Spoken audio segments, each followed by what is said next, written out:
Hello, Dr. Brad Hulsevus here, and welcome to another edition of Ask the Chiropractor.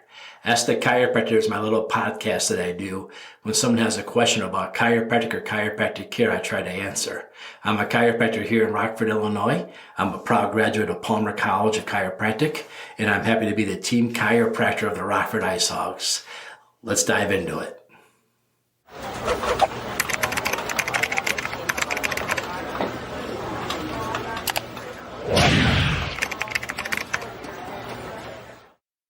Hello, and welcome to another episode of Ask the Chiropractor. In today's Ask the Chiropractor, I'm going to go directly to the whole point of me doing this podcast.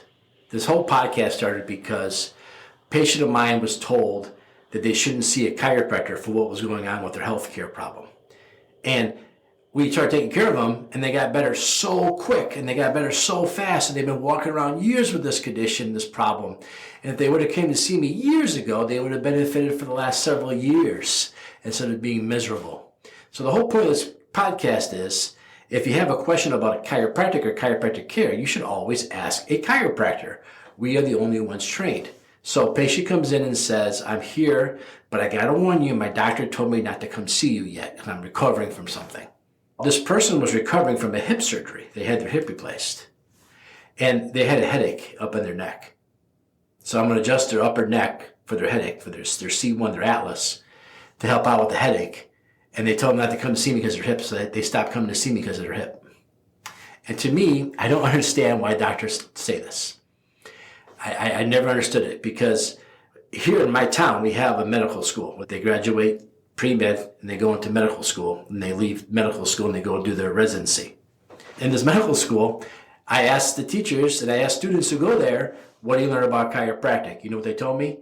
They get a 1-hour lecture the day before their national boards, and it's a non-attendance required class, so you don't have to go to this class. So it's a day before national boards. You can either go listen to a chiropractor talk about what they do. And this chiropractor comes from a school that I don't interview people from. So if you went to school there, I don't interview you for a job here.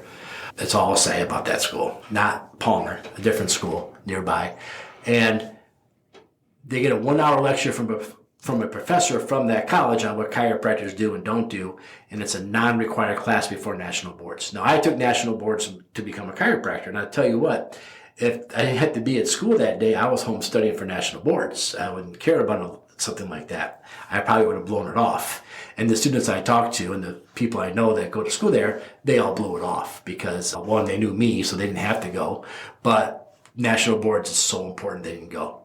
When the doctor tells you not to go to a chiropractor, whether it's an orthopedic doctor, whether it's a family doctor, whatever kind of doctor it is, the odds are they know nothing about what the chiropractors do. But yet they tell you not to go. And then you sit home and you have an issue that the chiropractor can help you with, but you're not going because somebody who doesn't know about chiropractic told you not to go. That'd be like me telling you my tooth hurts really bad. I would tell you don't go to the dentist right now because I just got your lower back adjusted and I don't want you to sit in the chair too long. That wouldn't make any sense at all. You have to get to the dentist. You have to ask the dentist what they can do. Got me so passionate about this topic. I started this podcast now. I think I'm on episode 170 something. Every week I answer a question about chiropractic care, and somebody asked me a question. But this came up again this week again. Like I told you, somebody had their hip replaced, right? And they told, don't go to the chiropractor, you just had your hip replaced. And it was a neck issue. There was no reason why you couldn't adjust their neck after their hip was replaced. And every once in a while I have a patient who has their hip replaced, and the doctor will tell me, hey, don't adjust their hip. And I'm always like, really? I would have no idea if you hadn't told me that, sarcastically, because of course we wouldn't adjust your hip the week after you got it replaced. We go to college for a long time. We take national boards. We're certified. We have a state license that we have to obtain and hold. So we are smart enough, know that, hey, you just had a hip replaced. I probably shouldn't put you on your side, rotate you, and grab your hip and try to adjust your lower back because you just had it replaced.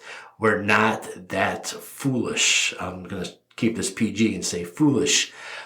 Chiropractor knows this, right? And if you just had a procedure done and you can't get in a certain position that you've always been adjusted in the past, talk to your chiropractor anyways. I learned how to adjust your neck sitting in a chair, up against the wall, laying on your side, on your back, all different positions. So if you're having something going on but you can't get in a certain position, doesn't mean I can't adjust you. It just means like maybe I not be able to adjust you the way I have given you adjustments in the past. I have to change my way of adjusting you, but I can still do it. So if you just had abdominal surgery, you can't lay face down. There's other ways for me to take care of you. Or if you can't lay on your back right now because something happened, you got an arm in a sling or something, we can still adjust you. We can adjust you sitting in a chair, do what they call the Gonstead cervical chair adjustment. We have different ways of doing things that accommodate different people. I've had some people in horrific accidents where they've had even plastic surgery, had to have half their face redone from the accident they had did, and we're still able to give them relief. We're still able to take care of them. We have to change the way we do it. I learned so many different ways to adjust your neck. We can adapt and change to fit whatever you come in with that day. And not only that, when we took our national boards, a lot of our national boards was teaching us, and our education at school was teaching us when it's safe to do this, when it's not safe to do that. And we learn that stuff and we know how to take care of you. Often a patient will come see me after having cataract surgery, and I'll ask them, when was the last time you had cataract surgery? Because I know as a chiropractor, you can't lay face down and put pressure on that eye for 2 weeks until after the surgery. And when I call the optometrist and ask them the question, when was the surgery? They ask me why. And I tell them why, because we have to wait 2 weeks before you put pressure down. They're always like shocked that I know this stuff. And I'm like, really? It's part of it's what I do. I'm very educated on what I do. Imagine that, right? You go to a car mechanic and you don't have to teach the car mechanic how to take care of the car. The car mechanic knows what they're doing. And somehow or another, people are always amazed and impressed that the chiropractor knows about the chiropractic adjustment. Wow, that's earth-shattering news somehow.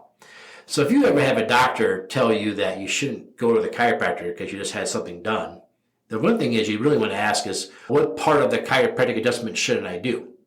Like I just talked about the cataracts. You shouldn't lay face down, put pressure on your face after you got the cataract done. That would also include like a massage therapy because you're laying on your face that way too. So don't ask the doctor about whether or not you can have chiropractic. Ask the doctor about things you should and shouldn't do. Like I shouldn't lay on my stomach, I shouldn't lay on my back, I shouldn't do this, I shouldn't twist here. Then the chiropractor can change your adjustment to match what you should or shouldn't do. Or have the doctor talk to the chiropractor. Have the doctor call and say, like I had a patient one time, had a stimulus put in their brain and a wire run down for Parkinson's into their chest. And I do a toggle adjustment where we don't twist the neck at all. We just go right and adjust this. And I wanted to make sure that I wasn't going to hit, like where's that wire at? I took a couple x-rays, but it was still hard to be positive. And I don't want to do something wrong when I take care of somebody. So I called the doctor to ask where it was. And this is a brain surgeon, right? That neurologist that does brain surgery. And I started talking about the toggle adjustment. And I learned they have no idea what I do. None whatsoever. So I had to educate the doctor about what I do first and then describe it. All I wanted to know was where the wire was. But for some reason, this neurosurgeon thought they had to know everything about my adjustment. So I described the adjustment to them, and they had no idea what I do. None. Totally in the dark. And the toggle adjustment is the first adjustment I learned at Palmer College. And it's the one Dr. Palmer did himself. So it's an old adjustment. It's been around forever. And they have no idea about it. So can I ever call that neurosurgeon and ask him about chiropractic care for somebody? Not unless I educate them first. And we learned that quickly. By the way, totally able to adjust the gentleman with that situation. Totally able to give him some help and some relief. So don't ever let the doctor, even a neurosurgeon, tell you whether you can or cannot go to a chiropractor. Only a chiropractor can really answer that. So always check with the chiropractor and get the information to go back and forth. Find out what positions are the reason why they think you can't go. Find out why. And if you had a hip replacement and you want to get your neck adjusted, just out of fun, ask them why you can't. They don't know the answer. They don't know anything about chiropractic. So when they don't know about something, a lot of doctors will tend just to say, hey, I don't know about it, so just don't do it. Play it safe. In reality, you're home suffering, playing it safe, and you don't need to suffer. So talk to your chiropractor about it. And give your doctor your chiropractor's information so they can communicate, and bring the doctor's card with you to the chiropractor. Do the same thing. There's no reason we can't talk in 2024 to each other about what's happening to you. So what do you do when your doctor tells you not to go to a chiropractor? Verify that with the chiropractor. Make sure that you really can't go to the chiropractor with that. Make sure the chiropractor says, you know what? I really can't adjust that one today because I don't know, you have an open wound there, or your incisions are still there, we can't push any, we might tear those incisions, but let me try this technique instead. Let me try this instead. There's different ways of taking care of people that might be different than the traditional chiropractic care you normally get from that chiropractor, but there's still ways to helping you out. Only person that can really determine that at the end of the day is the chiropractor. So don't let the doctor tell you yes or no.